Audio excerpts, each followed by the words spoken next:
Good morning, students. Today we are doing chapter 12 Introduction to Three Dimensional Geometry यानी कि 3D. This is a very easy topic. ठीक है. In your class 10th you used coordinate geometry. Like A is a point x1 y1, B is a point x2 y2. Then you find the distance AB by the formula x2 minus x1 square plus y2 minus y1 square.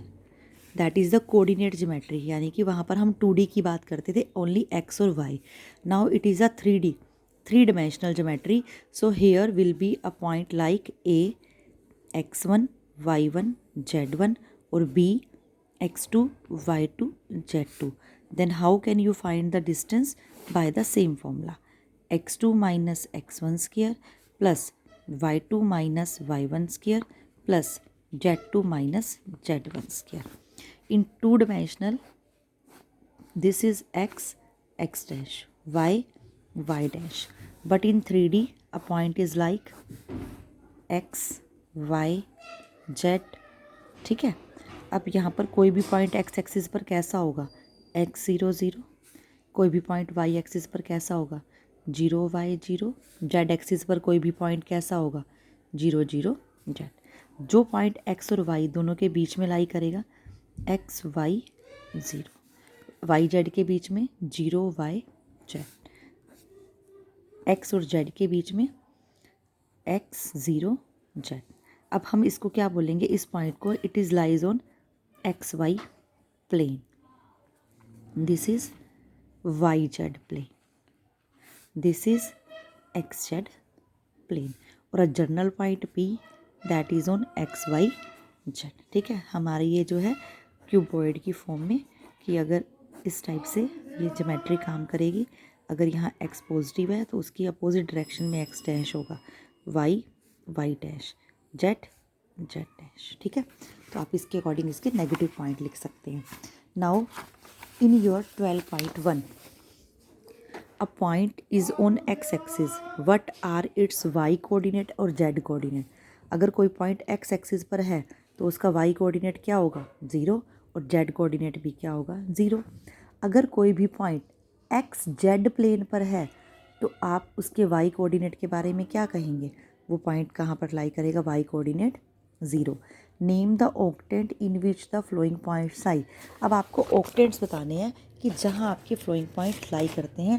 तो इसके लिए आपको table दे रखा है कि आप उसमें से पढ़कर बताएंगे कि अगर x जो है आपका x positive y positive z positive हो तो वो कौन से ऑक्टेंट में लाई करता है. ठीक है. उसके बाद अगर वो x positive y negative z positive हो तो कौन से ऑक्टेंट में लाई करता है. ठीक है. तो आपको ये इस तरह के से को ऑक्टेंट बताने हैं और उसके लिए आपको एक टेबल लर्न करना होगा. वो टेबल क्या है देखिए ध्यान से. वो टेबल आपके पास ये है कि अगर ओ एक्स वाई जेड यानी कि ओ यानी कि ओरिजन एक्स वाई जेड तीनों पॉजिटिव हैं तो कौन सा ऑक्टेंट बनेगा. ठीक है. उसके बाद O X dash Y Z यानी कि ओरिजन तो लेना ही लेना है एक्स नेगेटिव वाई और Z positive. O X Y dash Z यानी कि O origin X positive Y dash का मतलब वाई नेगेटिव और जेड पॉजिटिव.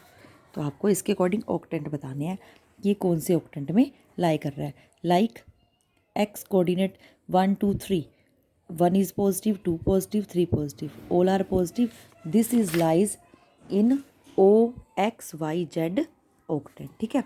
तो similarly you can tell this question 1 2 3 both are positive O X Y Z, O X Y dash Z, O X Y dash Z dash, O X Y Z dash, O X dash Y Z dash. Similarly you can tell the other octant. Now question number 4, filling in the blank. The x axis and y axis taking together determine. अब अगर आप x y को combine ले रहे हो तो उस plane को क्या बोलेंगे X Y plane. The coordinate of the point in X Y plane are of the form. अभी बताया मैंने आपको जो एक्स वाई में लाई करेगा उसका जेड 0 होगा तो उसके पॉइंट्स कैसे होंगे X Y 0. Octant plane divide the space into 8 octant. ठीक है, अब अपनी 12.2 में आपको क्या करना है, सेम ये डिस्टेंस फॉर्मूला पढ़ना है इन 3 dimensional. Like find the distance between the flowing point, तो आप इन 2 पॉइंट्स के बीच में डिस्टेंस फाइंड कर सकते हैं। नाउ जब आपके पास 3 पॉइंट हो ए बी सी, तो आप इसमें क्या क्या बता सकते हैं, किस टाइप की ट्रायंगल है, यानी कि टाइप्स ऑफ ट्रायंगल। तो आप उसमें 3 डिस्टेंस निकालते हो ना, ए बी सी और ए सी। अब ये तीनों साइड्स आ गई। इफ़ ऑल आर इक्वल, तो कौन सी ट्रायंगल बनती है, equilateral triangle. If 2 are equal then isosceles triangle. Equilateral triangle बनती है जब तीनों साइड इक्वल हो, 2 पे आइसोसेलेस। और अगर कोई भी इक्वल ना हो, not any one equal to each other, तो स्केलन ट्रायंगल बनती है आपके पास। ठीक है, उसके बाद कोलिनियर क्या है, सपोज आपका ए बी का डिस्टेंस आ गया √14, बी सी का डिस्टेंस आ गया √14 और ए सी का डिस्टेंस आ गया 2√14। जब आप A B plus B C कर रहे हैं तो आपके पास ए सी आ रहा है, चेक करें, 14 + 14 यानी कि 2√14, यानी कि दोनों को प्लस करने पर तीसरा बन रहा है। तो उन पॉइंट्स को क्या बोलते हैं, कोलिनियर पॉइंट्स। ठीक है, उसके बाद right angle triangle. Right angle triangle, right angle triangle में क्या है, जब any two square is equal to square of third, तो हमारे पास कौन सी बनती है, राइट एंगल ट्रायंगल। सपोज एक √5 है और एक √10 है और तीसरा √15 है, तो अगर आप इनका स्क्वायर कर रहे हैं और उनको ऐड कर रहे हैं, यहाँ आ गया 5 और 10 15, दैट इज़ इक्वल टू 15। तो ये किस टाइप की ट्रायंगल होगी, that is right angle triangle. Similarly अगर आपके पास 4 पॉइंट्स हैं ए बी सी डी और आपको क्वाड्रिलेटरल पूछा गया है, ए बी सी डी कौन सा फॉर्म हो रहा है, तो आप क्या करोगे, आप इसमें 6 डिस्टेंस निकालते हो।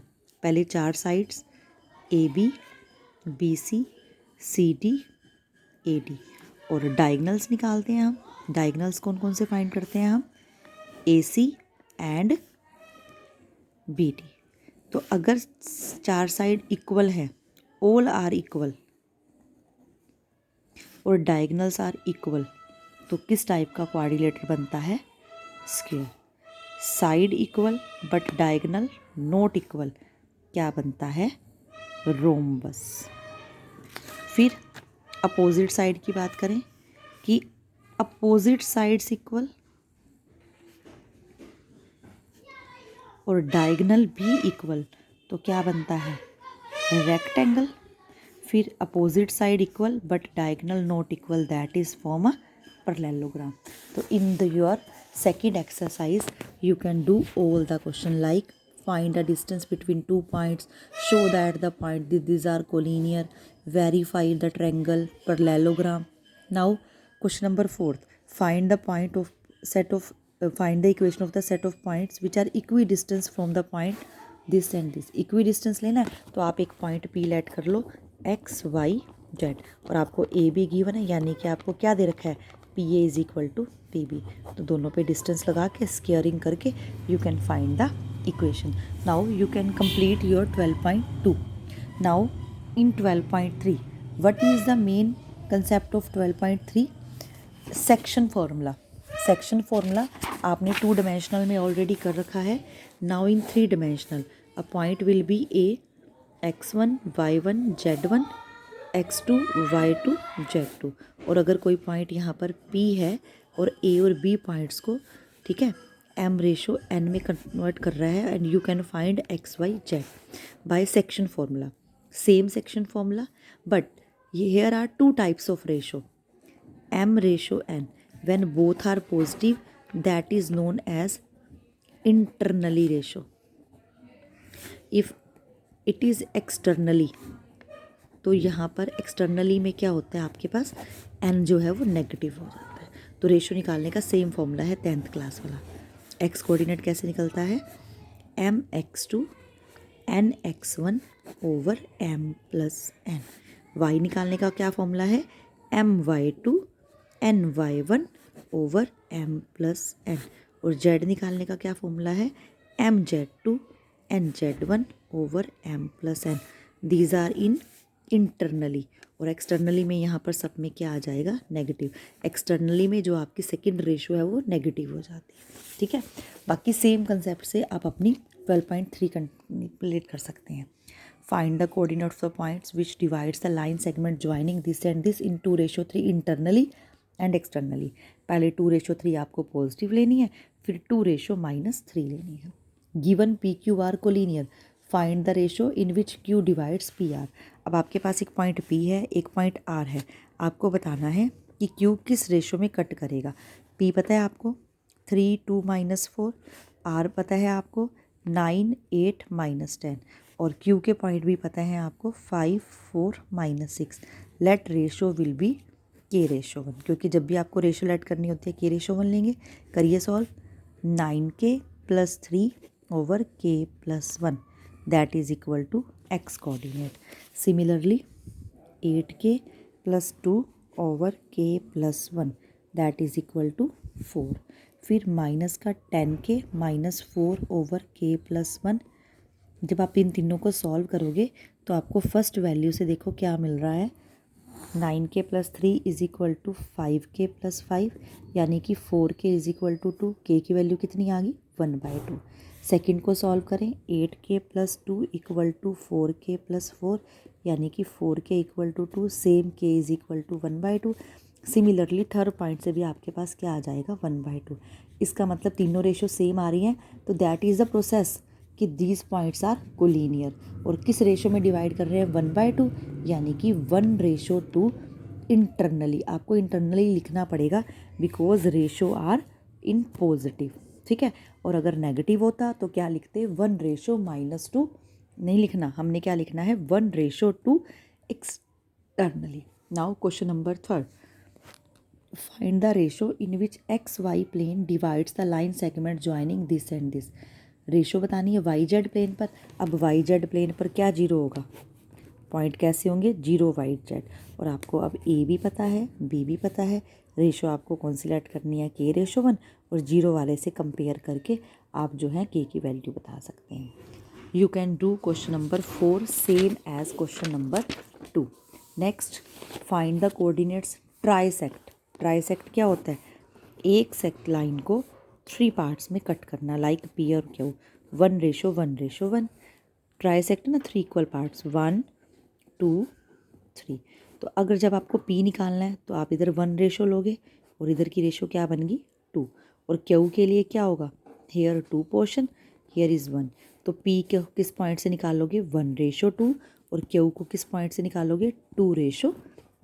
Now you can complete your exercise 12.3 and one more concept, if in a triangles ABC, जहाँ पर ट्रायंगल्स की तीनों मीडियन मीट करती हैं उस पॉइंट को क्या बोलते हैं, सेंट्रोइड। और सेंट्रोइड निकालने का आपके पास क्या फॉर्मूला है, यहाँ पर 3 पॉइंट होंगे, x1 y1 z1, यहाँ पर x2 y2 z2, और यहाँ पर x3 y3 z3। तो सेंट्रोइड निकालने का फॉर्मूला क्या है, x1 + x2 + x3/3, y1 + y2 + y3/3, ऐसे ही z1 + z2 z3/। That is the way formula to find the centroid of the triangles. और मीडियंस क्या होती है, जो एक ट्रायंगल को 2 इक्वल ट्रायंगल्स में एरियाज में कट करती है, ठीक है, that is known as median. Median जो है वो ये इक्वल हो जाते हैं। एल्टीट्यूड में क्या होता है, इक्वल नहीं होते, ये परपेंडिकुलर ड्रॉ होते हैं। तो मीडियंस याद रखनी है कि जहाँ पर तीनों मीडियंस मीट करती हैं उस पॉइंट को हम क्या बोलते हैं, centroids. Thank you students, now you can complete your chapter 12।